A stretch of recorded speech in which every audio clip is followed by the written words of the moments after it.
Hola a todos, ¿qué tal? Soy María, soy médico residente de pediatría en el Hospital La Paz en Madrid y en esta charla vamos a hablar un poquito sobre las experiencias adversas en la infancia o las experiencias negativas en la infancia, que es un concepto que probablemente muchos de vosotros no conozcáis. De hecho, los pediatras estamos empezando a conocerlo en la actualidad y a llevarlo en la práctica clínica. Vamos un poquito a ir todos juntos viendo lo que son y sobre todo cómo pueden afectar a nuestros hijos, cómo podemos ver si una situación está afectando a nuestros hijos y sobre todo cómo prevenirlo y cómo actuar ante ello para que tenga el mínimo impacto. Bueno, lo primero que tenemos que hacer es definir lo que son las experiencias adversas en la infancia.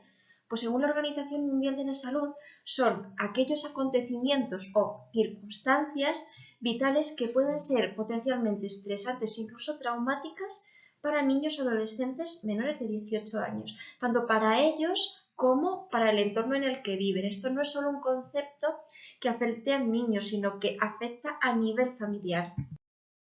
¿Y qué tipos de experiencias adversas existen?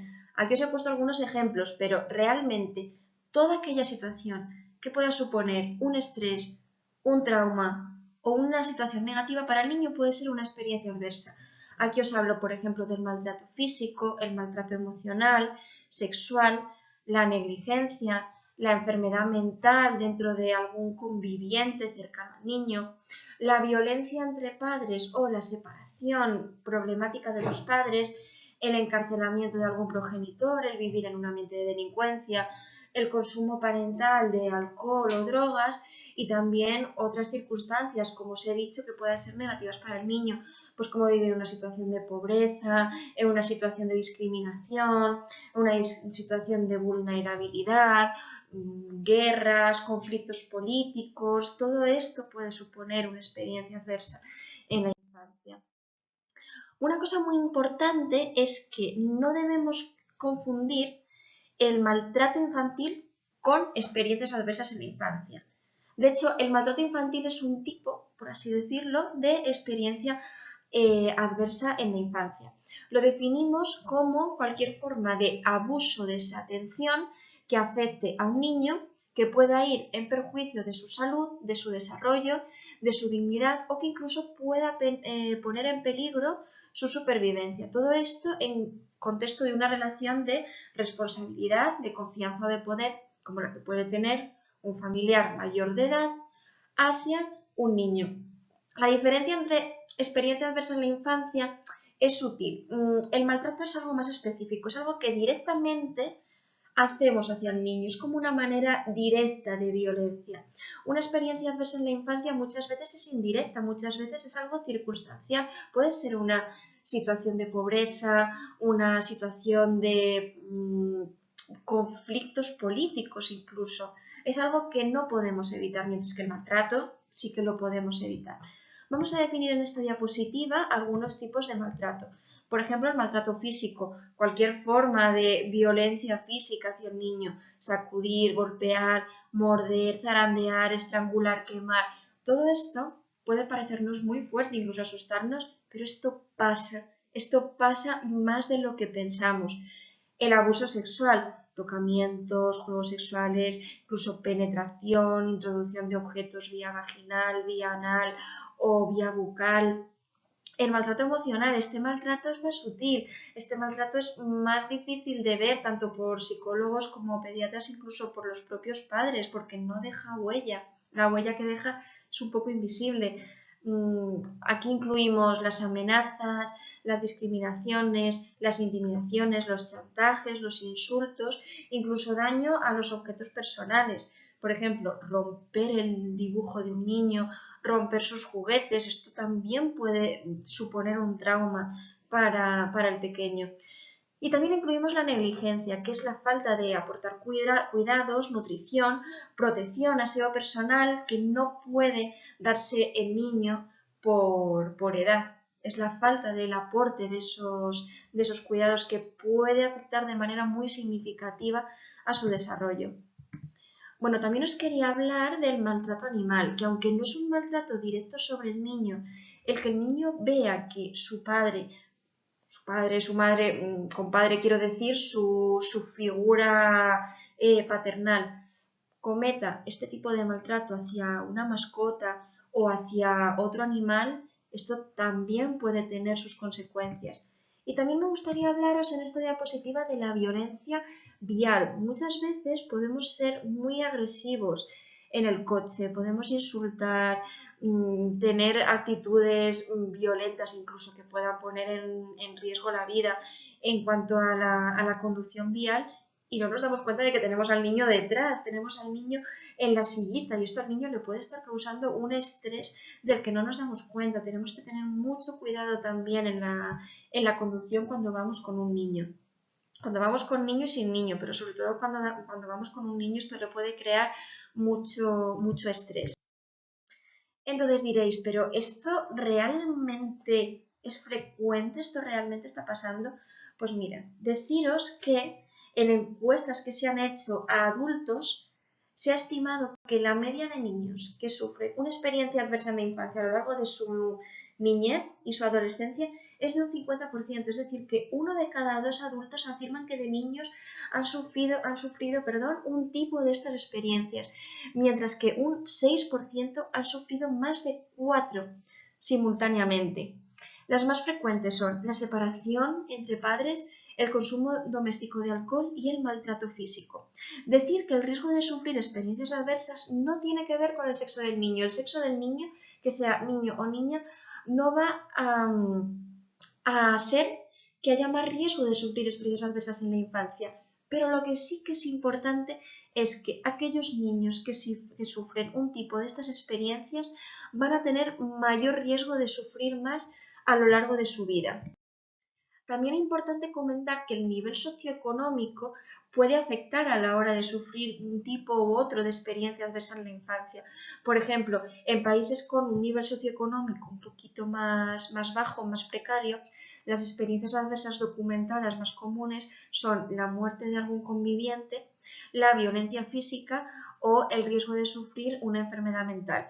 Mientras que en países con un nivel social, cultural o económico un poquito más favorecido, las experiencias adversas más comunes son el divorcio problemático, la violencia familiar, el consumo de sustancias y el abuso sexual. Bueno, vamos a ver cómo afectan este tipo de experiencias a lo largo de la vida, ya no solo en la infancia, sino en la edad adulta. Se ha demostrado que las personas que sufren estas experiencias pueden ver reducidas sus oportunidades, tanto sociales como educativas, como en la salud física a lo largo de su vida. Esto es muy importante, su efecto va a ser acumulativo. Hay una relación entre el número de experiencias adversas que sufre una persona y el riesgo de sufrir los efectos adversos. Sin embargo, y con esto quiero que os quedéis, que la exposición a estos efectos no va a ser determinante para sufrir las consecuencias. Hay muchas personas que de niños han estado expuestas a experiencias negativas, a experiencias estresantes y no han sufrido daños. Y ahora vamos a ver por qué a lo largo de esta charla. Bueno, ¿qué efectos vamos a ver a lo largo de la vida? Pues aunque no nos lo creamos, estos efectos van a empezar desde que son bebés. Muchas veces podemos pensar que un bebé no se va a dar cuenta, que un bebé no tiene la inteligencia para darse cuenta de lo que está pasando y por lo tanto va a estar ajeno a las experiencias. Y esto no es verdad. De hecho, se ha demostrado que que un lactante, que un bebé, que un niño pequeñito esté expuesto a estas experiencias va a tener un riesgo en el retraso del desarrollo. Ya un poquito más mayores, cuando son niños pequeños, aquí es cuanta más capacidad de aprendizaje tienen. Cuando tienen 3 o 4 añitos, más o menos, son esponjas, van a aprender y sobre todo van a aprender de la figura que tienen como referencia. Se ha demostrado que el hecho de sufrir experiencias estresantes, de vivir en un ambiente poco favorable, propicia la ausencia, el fracaso escolar, y aquí empieza a existir el acoso entre pares, del que también vamos a hablar posteriormente. Ya en la adolescencia hay más riesgo de sufrir abuso de sustancias, comportamientos nocivos para la salud, comportamientos sexuales de riesgo. Para la edad adulta, tener más riesgo de sufrir tendencia a la violencia, a los delitos penales, a tener comportamientos delictivos. Se ha visto más criminalidad en personas que de niños han sufrido experiencias negativas que en los que no. Va a haber más riesgo de pobreza, de desempleo. Todo esto, si os dais cuenta, es una cosa que va derivada una de la otra. O sea, empezamos de bebés, poquito a poquito, a ir desarrollando efectos negativos que van a llevar a que en la edad adulta haya más riesgo de desempleo, de falta de vivienda, de problemas familiares, porque vamos a imitar lo que hemos vivido de pequeños. Si de pequeños hemos vivido violencia, hay mucho más riesgo de que a nivel familiar podamos reproducir esa violencia. Y ya en la edad adulta, como vamos a ver ahora, hay más riesgo de sufrir enfermedades crónicas. Perdón, voy a tener que beber agua a lo largo de la charla porque tengo la garganta bastante mal de la alergia. Bueno, vamos a ver un poquito cuál es el riesgo, cuáles son los efectos que vamos a sufrir si de niños hemos vivido estas experiencias. Pues se ha demostrado que aumenta por 2 el riesgo de sedentarismo, de sobrepeso, de cáncer, de ictus y de infarto de miocardio. Como podemos ver, va a aumentar por 4 el riesgo de sufrir enfermedades pulmonares, el riesgo de sufrir ansiedad, depresión, enfermedades mentales va a estar aumentado hasta 4 veces. Y conductas sexuales de riesgo. Va a estar afectado por 8, va a estar aumentado por 8 el riesgo de tener más tendencia al consumo de alcohol, al consumo de drogas, a la violencia y a la delincuencia. Y fijaos que se ha demostrado que va a aumentar hasta por 30 el riesgo de suicidio. Para entender esto es muy importante que entendamos cuáles son los tipos de estrés. Por un lado tenemos el estrés positivo, no todo estrés es malo, de hecho un cierto componente de estrés en las actividades que hacemos en la vida diaria es necesario para mantenernos activos. El estrés positivo es aquel estrés que nos ayuda a desarrollar mecanismos de enfrentamiento pero saludable y que nos ayuda a la capacidad de resolver problemas. Por ejemplo, la primera vez que nos enfrentamos a un trabajo, la primera vez que nos enfrentamos a un examen, a hablar en público, a la defensa de una tesis, a conocer a alguien, a experimentar situaciones nuevas, tienen que establecerse conexiones neuronales para aprender a desarrollarnos en ese ambiente. Y esto lo va a hacer el estrés positivo, esa mínima activación que tiene que haber para aprender a enfrentarnos a una circunstancia. Después tenemos el estrés tolerable, que no es un estrés negativo, no es un estrés que nos cause efectos tóxicos, pero tampoco es algo adaptativo. Para después tener el estrés tóxico. Este estrés sí que va a causar efectos negativos. Este estrés es desadaptativo y va a ser perjudicial. Va a ser el que aumente el riesgo de trastornos para la salud y es aquel estrés que sufren los niños que han tenido experiencias adversas en la infancia. Bueno, ¿y esto por qué? ¿Hay una conexión entre el ambiente y el cuerpo? Pues claro que sí. Entonces, voy a explicaros ahora cómo este estrés nos afecta a nivel corporal. Por un lado tenemos el cerebro. Cuando sufrimos eventos de estrés, nuestro cuerpo se prepara para enfrentarse a ellos. Como os he dicho, el estrés a bajas dosis nos va a ayudar a establecer conexiones neuronales para aprender a enfrentarnos a situaciones. Pero un estrés tóxico, un nivel muy grande de estrés, situaciones traumáticas, van a avisar al cerebro. Van a avisar al cerebro para activar esta parte del cerebro que se llama hipófisis, o también lo podéis haber oído como pituitaria, que es como una glándula que está en la base del cerebro, como si cogemos y tenemos aquí el cerebro, pues en la base del cerebro hay una glándula que se llama pituitaria. Y le va a decir, oye, pituitaria, estoy viviendo una situación de estrés, mi cuerpo tiene que producir hormonas para enfrentarse a ello.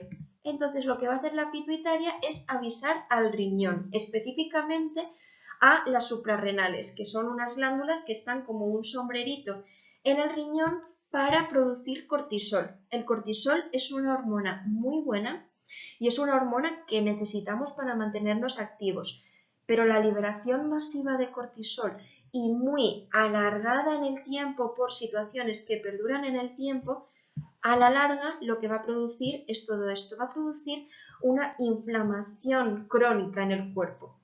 Una inflamación como la que podemos tener pues cuando nos damos un golpe o cuando tenemos inflamada alguna parte del cuerpo porque tenemos una infección.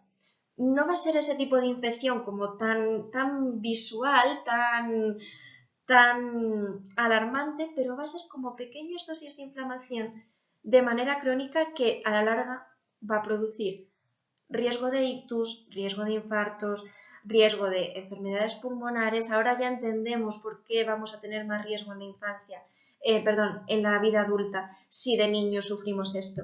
También va a producir un fallo en el sistema inmune, va a haber más riesgo de sufrir enfermedades porque va a producir una inmunodepresión, vamos a tener las defensas más bajas, va a producir hipertensión, taquicardia, por eso vamos a tener más riesgo de sufrir infarto porque lo que hace el cortisol es mantener activo al cuerpo, es aumentar la presión arterial y aumentar los latidos por minuto para mantenernos activos. Y también se ha demostrado que va a producir cambios en el cerebro. Entonces, ahora tenemos el cerebro como si hubiésemos cortado una sandía y tuviésemos como las dos mitades de la sandía. Aquí vemos el córtex prefrontal, nos estamos situando en esta parte que tiene unas funciones. Cada parte del cerebro un poquito se encarga de una función a nivel cognitiva. En esta parte del cerebro vamos a tener el control de la conducta, es un poco cómo nos controlamos a nivel emocional. Aquí también va a estar el foco de la personalidad, de la memoria y de la inteligencia. Por otra parte, en la parte de detrás del cerebro, como en la nuca, si nos situamos en la nuca, vamos a tener lo que se llama el sistema límbico. Esta es como nuestra parte más visceral, como nuestra parte más animal. En ella va a estar el control emocional, vamos a reconocer las señales de peligro y también esta parte se encarga del autocuidado, de la protección. Se ha visto que el estrés tóxico de manera prolongada en el tiempo lo que va a producir es una disminución del tamaño de estas estructuras en pacientes que han sufrido experiencias adversas en la infancia. Y esto se ha visto en resonancias magnéticas. Se han hecho pruebas de imagen en adultos que de niños sufrieron experiencias adversas en la infancia y en adultos que no lo hicieron y se ha visto que sí que hay cambios en estas estructuras. Bueno, ¿y esto se puede transmitir de generación en generación? Bueno, pues aquí voy a hablar un poquito de la epigenética. La epigenética es el campo que estudia cómo los factores ambientales, cómo el ambiente influye en la expresión de genes. Los genes no es una cosa que se transmite generación en generación y no hay cambios. Es decir, si yo estoy predispuesto a tener los ojos azules, yo voy a tener los ojos azules porque sí, porque lo manda mi genética. No, el ambiente también influye. Y se ha demostrado que el hecho de vivir este tipo de experiencias influye en el desarrollo del cerebro, del conocimiento, del comportamiento. La placenta, todo empieza intraútero, la placenta es muy sensible a este tipo de estrés y puede afectar incluso al desarrollo del feto. Y algo que también se ha demostrado es que este estrés tóxico se transmite generación tras generación. Un ejemplo que os puedo poner es que se demostró que las madres que habían sufrido, se hizo un estudio en el atentado contra las Torres Gemelas y se vio que las madres supervivientes, no cuando estaban embarazadas, pero las madres que sobrevivieron a este atentado, los niños tenían un nivel de estrés mucho mayor no habiéndolo sufrido. O sea que sí que se ha demostrado que esto se puede transmitir de una generación a otra. Y algo muy importante, porque ya hemos hablado de lo que son, ya hemos hablado de lo frecuentes que son y ya hemos hablado de los efectos. Pero ¿esto lo podemos prevenir? Pues rotundamente sí. Esto se puede prevenir. ¿Cómo? Disminuyendo los efectos nocivos. Hay una prevención primaria pues a nivel gubernamental, por ejemplo, reduciendo con campañas pues antitabaco, antialcohol, antidrogas, políticas para favorecer y para ayudar a grupos desfavorecidos, pero es que la realidad es que hay experiencias que no se pueden evitar y no nos podemos sentir culpables nosotros si estamos viviendo en un ambiente desfavorecido y puede afectar a nuestro hijo. Esto no podemos sentirnos culpables, pero es que una cosa que sí que podemos hacer es disminuir los efectos nocivos de estas experiencias. Y para ello os voy a hablar de la resiliencia.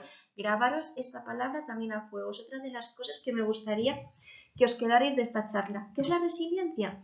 Es este proceso de adaptación, también a nivel individual o colectivamente, frente a circunstancias desafiantes. Estrés positivo. O sea, convertir este estrés tóxico, evitarlo y convertirlo en un estrés positivo. ¿Y de qué manera podemos hacer esto? Pues imaginaos que las experiencias adversas, las situaciones estresantes, son la lluvia y la resiliencia es el paraguas que nos está protegiendo de sufrir estos efectos. Recordar que habíamos hablado que muchas personas no van a sufrir los efectos adversos de estas experiencias. Hay muchísimas maneras de prevenir esto, pues con programas de detección en colegios de niños vulnerables que están sometidos a situaciones de estrés, tutorías con los profesores a nivel de pediatría social y pediatría del adolescente. De hecho, en la PA tenemos consultas específicas tanto de niños como de adolescentes que están sometidos a situaciones de estrés. Unidades de salud mental de la zona, muy importante ponernos en manos de un profesional de la salud mental si estamos sometidos a situaciones que nos puedan estar afectando. Trabajo social también muy importante y muy importante también el abordaje de centros de primaria. Los pediatras no solo estamos para tratar las afecciones físicas, sino también las sociales y las psicológicas. Entonces, tener muy presente que también el pediatra nos puede ayudar. Pero también, ¿podemos hacer nosotros algo en casa? Pues por supuesto. Otra cosa que me gustaría que os quedaseis de la charla es que nosotros en casa podemos fomentar la resiliencia de nuestros hijos. ¿Y cómo? Pues ya desde niños pequeños, hablando con nuestro bebé. Hablar con el bebé, muchas veces pensamos, sí, no nos entiende, está dormido, es un bebé, no se entera de nada. Pues no, claro que se entera. Va a fortalecer el vínculo, va a favorecer el desarrollo del lenguaje, va a fomentar la interpretación de sonidos. No es lo mismo hablar a un niño de manera suave, con cariño, que gritar y que el niño escuche sonidos fuertes. Esto le va a afectar y le puede producir estrés. Ofrecerle cariño, es que esto es fundamental. El bebé ha estado protegido intraútero y esa protección la pierden cuando nacen. La manera de reproducirla es cogiéndole en brazos, ofreciéndole cariño, haciéndole caricias, tocando piel con piel. Es muy importante este vínculo que se establece piel con los padres, con los hermanos, con los familiares y cuidándolo. De hecho, el cuidado va a fomentar el adecuado desarrollo físico y neurológico. Está demostrada la asociación entre la negligencia y la falta de desarrollo tanto ponderal como de estatura, como neurológico, como a nivel social, porque no estamos aportando al niño los cuidados que necesita para crecer. ¿Y qué podemos hacer cuando ya son niños un poco más mayores? Sobre todo, jugar. Jugar con tu hijo y fomentar que juegue. Va a ayudar a establecer relaciones, a establecer normas, va a promover la imaginación, a crearse un mundo que le puede proteger de la situación que está viviendo fuera. Leer cuentos va a ayudar al desarrollo del lenguaje, va a mejorar también el vínculo con nuestros hijos y va a estimular el conocimiento, además de promover también la imaginación. Muy importante establecer límites, evitar justificaciones absolutas, es decir, ¿por qué estamos haciendo esto? ¿Por qué estamos poniendo este límite? ¿O por qué hoy te tienes que ir, este fin de semana te tienes que ir con papá y esta semana te tienes que ir con mamá? Al niño no le va a valer porque sí. Otro error que cometemos de pensar que como es un niño le tiene que valer lo que nosotros digamos. Pues no, no es porque sí y porque no. Pues mamá y papá, estoy poniendo el ejemplo de una separación. Mamá y papá no se llevan bien. A ti te queremos mucho y por eso, para que tú estés bien, queremos que estés con los dos, porque te queremos los dos. Pero no decir, hoy te tienes que ir con papá y hoy te tienes que ir con mamá, porque el niño no lo va a entender y al niño le va a crear un estrés muy grande. Hay que hablar con nuestros hijos. Aunque sean pequeños, los niños entienden y entienden mucho más de lo que creemos. Y también crear rutinas de comida, rutinas de lavado. Esto va a fomentar el desarrollo de conductas saludables y crear un orden, conductas saludables que después le va a ayudar a no tener riesgo de esas conductas perjudiciales para la salud de las que hemos hablado. Y cuando el niño es adolescente, cuando ya tenemos a nuestro hijo adolescente, pues muy importante, validar sus sentimientos, frenar ese sentimiento de incomprensión que tienen los adolescentes, de es que nadie me entiende. Pues no, yo te entiendo, sé por lo que estás pasando, ¿cómo te puedo ayudar?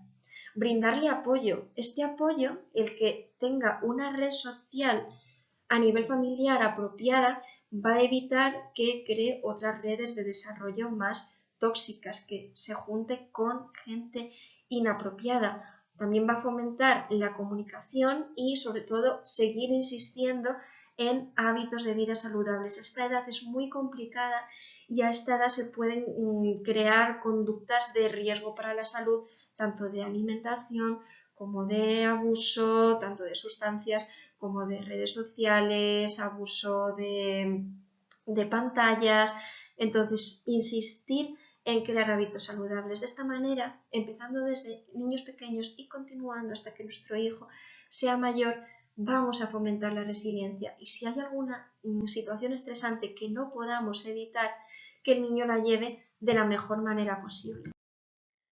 Me gustaría hablar unos minutos de acoso escolar. No me voy a detener mucho, pero es una situación que estamos viviendo muchísimo en la actualidad, que muchas veces pasa desapercibida, vemos la puntita del iceberg solo y no vemos el sufrimiento que conlleva. Y me gustaría daros algunas pautas si estamos teniendo este problema con nuestro hijo. Lo primero, ¿qué es el acoso escolar, también conocido como bullying? Es aquella intimidación física, psicológica o sexual contra una persona, un niño en edad escolar, que se reitera en el tiempo y que puede provocar daño, temor o tristeza, tanto en la víctima como en un grupo de víctimas. Puede haber acoso escolar a nivel de grupo. Voy a hablar muy brevemente de los tipos de bullying. Por ejemplo, tenemos el bullying físico, que puede ser directo, toda aquella agresión física, golpes, patadas, empujones, o también indirecto, que es el daño intencionado hacia las pertenencias de esa persona, el robo, la rotura de cosas. Tenemos el bullying verbal, que es uno de los más comunes, rumores, burlas, insultos. El bullying psicológico, aquí entran las amenazas, las manipulaciones, las intimidaciones, persecuciones. El bullying sexual, tocamientos, gestos, acercamientos no deseados, discriminaciones y sobre todo aquí metemos a la homofobia, la discriminación por una orientación sexual. Estos tres tipos de bullying son más difíciles de ver porque, igual que nos pasaba con el maltrato infantil, esto no lo vemos directamente, esto no deja una huella física que podamos ver directamente. También tenemos el bullying social, que son humillaciones, aislamiento por cuestiones socioculturales, económicas o de discapacidad, niños más vulnerables a nivel de pobreza, a nivel social, pueden sufrir este tipo de bullying. Y muy importante, algo que estamos viendo ahora, por desgracia mucho, que es el ciberbullying. Estamos viviendo la era del ciberbullying, que es el acoso a través de internet, a través de publicaciones o de información contra la víctima, pero claro, sin su consentimiento. ¿Cuál es la situación actual? Os he puesto aquí algunas noticias, como por ejemplo esta, alerta de la OMS por el aumento del ciberacoso en Europa. 1 de cada 6 adolescentes sufre ciberacoso. Hay muchas más noticias. Fijaos que los pronósticos alertan de más de 850.000 víctimas de bullying para 2025. De manera preocupante, un 33% de los jóvenes a nivel mundial informan haber sufrido un tipo de acoso cibernético. Las mujeres, en este caso, sí que el sexo femenino se ha demostrado con tener más riesgo. Más noticias. El acoso escolar pone en alerta a la Policía Nacional. Primer estudio oficial de bullying en España. Fijaos, casi el 10% de los alumnos lo sufren en primaria, ya desde pequeñitos. Más noticias, un 20% de víctimas de bullying y el 17% de los agresores, que ahora vamos a hablar también de los agresores, han intentado suicidarse. O sea, estamos hablando de algo muy grave. 2 de cada 10 víctimas aseguran haber intentado suicidarse. Todo esto son noticias reales, sacadas de periódicos y contrastadas. Y casos, aquí os pongo un ejemplo, pero hasta yo misma me he sorprendido buscando información. En este caso, un adolescente se suicida en Jaén después de denunciar hasta 4 veces. Os he puesto esta noticia por el hecho de que muchas veces se denuncia y no se hace nada. Por eso esta noticia me ha parecido muy impactante. ¿Cuáles son las consecuencias de este acoso escolar? Todo tipo de consecuencias psicológicas, trastornos del sueño, ansiedad, depresión, autolesiones, fracaso escolar, déficit de atención, sentimientos de inutilidad, cambios en la personalidad, conductas suicidas y cambios en la autopercepción de uno mismo. ¿Y cuáles pueden ser las consecuencias a nivel físico? Dolor abdominal inexplicable, dolor muscular, fatiga crónica, trastornos de alimentación, dolor de cabeza, taquicardia, hipertensión. Recordad lo que hemos hablado antes de el estrés que informa nuestro cerebro, que informa a nuestra hipófisis y que le dice a nuestras suprarrenales producir cortisol porque necesito enfrentarme a esta situación de estrés. Pues este cortisol es el que nos va a producir todas estas consecuencias a nivel físico. ¿Cómo puedo detectar que mi hijo está sufriendo acoso escolar?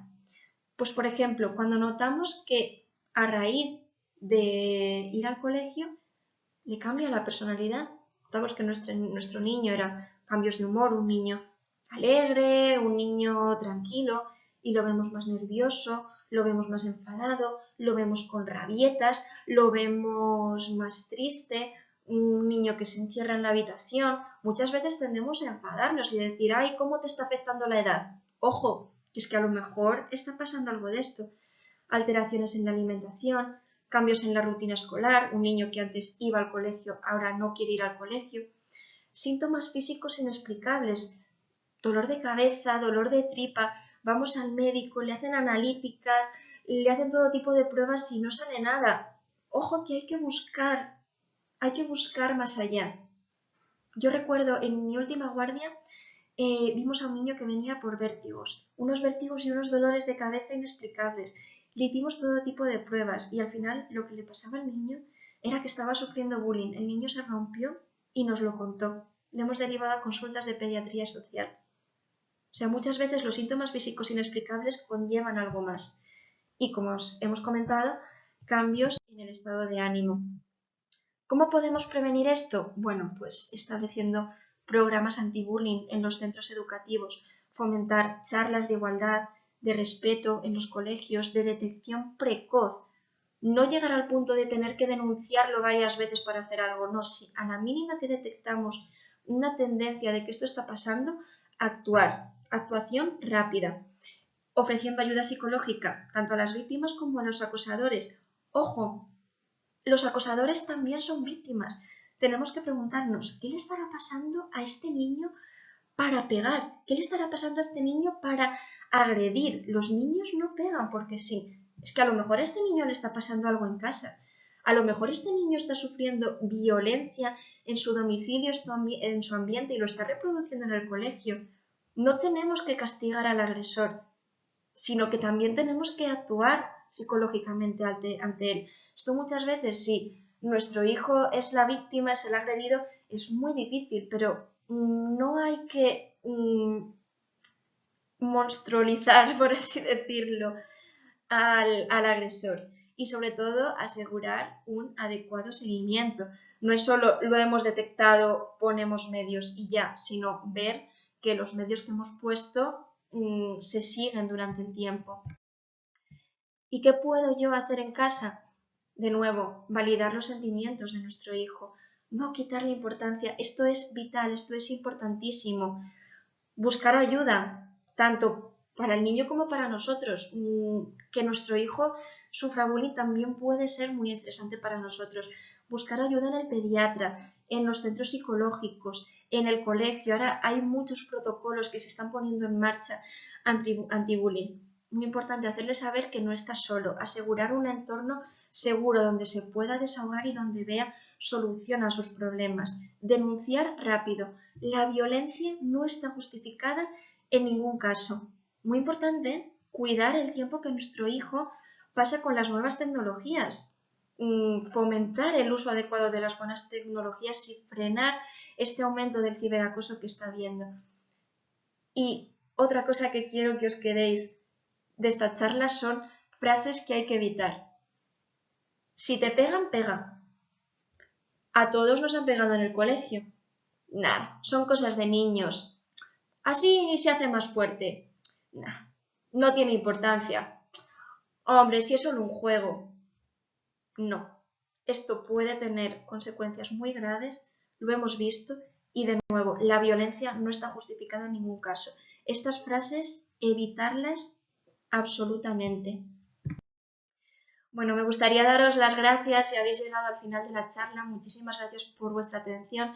Espero que esta charla os haya ayudado y me gustaría terminar con una frase que es más fácil construir niños fuertes que reparar hombres rotos. Muchísimas gracias por vuestra atención y espero de todo corazón que hayáis podido sacar algo positivo de esta charla.